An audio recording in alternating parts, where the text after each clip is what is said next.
प्रेम म्हटलं की आपल्याला सहसा काय आठवतं? एकत्र घालवलेले क्षण, विवाहाचे बंधन किंवा सोबत काढलेलं आयुष्य, बरोबर ना? तुम्ही म्हणाल अगदी बरोबर. पण आज आपण ज्या प्रेमकथेबद्दल बोलणार आहोत ती लग्नाचे बंध जोडले न गेल्यावरही अमर झाली. ही कथा आहे अवघ्या 24व्या वर्षी देशासाठी शहीद झालेल्या कॅप्टन विक्रम बत्रा आणि त्यांची प्रेयसी डिंपल चिमा यांची. बरोबर, शेरशाह चित्रपटामुळे विक्रम बत्रांचा पराक्रम आपल्या सर्वांनाच ठाऊक आहे. पण डिंपल चिमा यांनी गेले 27 वर्ष जे अव्यक्त शांत प्रेम आणि एकाकीपण जपलंय त्या त्यागाबद्दल आज आपण थोडं जवळून बोलणार आहोत. चला तर मग थोडे मागे जाऊया. चंदीगड विद्यापीठाच्या त्या हिरव्यागार आवारात जिथे कॅन्टीनमध्ये भविष्याच्या गप्पा रंगायच्या, तिथेच विक्रम आणि डिंपल यांची पहिली भेट झाली. आणि विशेष म्हणजे तेव्हा विक्रम कोणतीही मोठी लष्करी व्यक्ती किंवा शेरशाह नव्हते. ते फक्त एक हसतमुख स्वप्न पाहणारे तरुण होते. हो, डिंपलसाठी ते फक्त विक्रम होते. आपली स्वप्ने स्पष्ट सांगणारे आणि समोरच्याला क्षणात आपलेसे करणारे. त्यांची हळूहळू मैत्री झाली आणि कधी यांची मैत्रीचं प्रेमात रूपांतर झालं हे कदाचित त्यांनाही समजलं नाही. पण विक्रम यांच्या मनात दुसरंही एक खूप मोठं स्वप्न होतं, देशसेवेचं. त्यांनी मर्चंट नेव्हीसारखी सोन्यासारखी संधी नाकारून भारतीय सैन्यात जाण्याचा मार्ग निवडला. आणि आपल्याला माहितीच आहे, सैनिकी आयुष्य म्हणजे सततच्या बदल्या, खडतर प्रशिक्षण आणि टोकाची अनिश्चितता. डिंपलला हे सगळं ठाऊक असूनही तिने विक्रमला कधीच रोखलं नाही. अगदी खऱ्या प्रेमाची खरी परीक्षा तिथेच असते, जिथे प्रियकराच्या ध्येयासाठी त्याला स्वतःपासून दूर जाऊ द्यावं लागलं. 6 डिसेंबर 1997ला विक्रम 13 जम्मू अँड काश्मीर रायफल्समध्ये रुजू झाले. तेव्हा आजच्यासारखे स्मार्टफोन किंवा व्हॉट्सअप नव्हते. संवादाचे एकमेव साधन म्हणजे पत्रे आणि मोजके फोन. म्हणजे विचार करा, प्रतीक्षा हाच त्यांच्या नात्याचा मूळ श्वास बनला होता.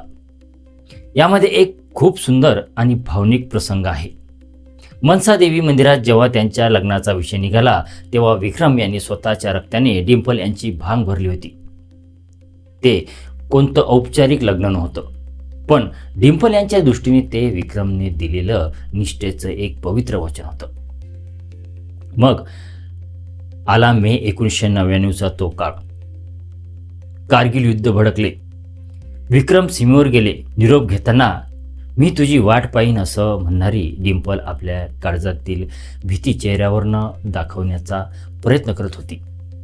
युद्धाच्या मैदानात पॉइंट 51-40 जिंकल्यानंतर विक्रम बत्रांचे ते गाजलेले शब्द, ए दिल मांगे मोर, संपूर्ण देशाला यात एक पराक्रमी युद्धनायक दिसत होता.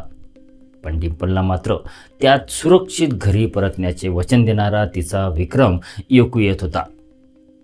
पण दुर्दैवाने 7 जुलै 1999 रोजी पॉइंट 48-75वर शत्रूंशी लढताना आणि आपल्या जखमी साथीदाराला वाचवताना कॅप्टन विक्रम बत्रा शहीद झाले. अवघ्या 24व्या वर्षी देशाने एक वीर जवान गमावला. पण डिंपलचे संपूर्ण विश्व एका क्षणात उद्ध्वस्त झाले. विक्रम यांच्या जाण्यानंतर डिंपल यांनी कधीही दुसरा विवाह केला नाही. त्या गेल्या 27 वर्षापासून विक्रम यांच्या आठवणींसोबत अगदी शांत आयुष्य जगत आहेत. हो, पण या निर्णयाकडे आपण केवळ दुःखाचे प्रदर्शन किंवा निवड त्याग म्हणून न पाहता त्यांच्या स्वतःच्या निवडीचा आदर केला पाहिजे. नक्कीच डिंपल यांनी या नात्याचा कधीही गाजावाजा केला नाही, प्रसिद्धी मिळवण्याचा प्रयत्न केला नाही. त्यांच्या या शांततेचं एक प्रचंड निष्ठा आहे. प्रेमाला समाजमान्य शेवट म्हणजे लग्न मिळाले नाही म्हणून प्रेम खोटे ठरत नाही, हेच त्या जगण्यातून दिसतं. एखाद्या स्त्रीने विवाह न करणे हाच प्रेमाचा एकमेव पुरावा असतो असं नाही. पण डिंपल यांचा हा निर्णय त्यांच्या स्वतःसाठी अत्यंत महत्त्वपूर्ण होता.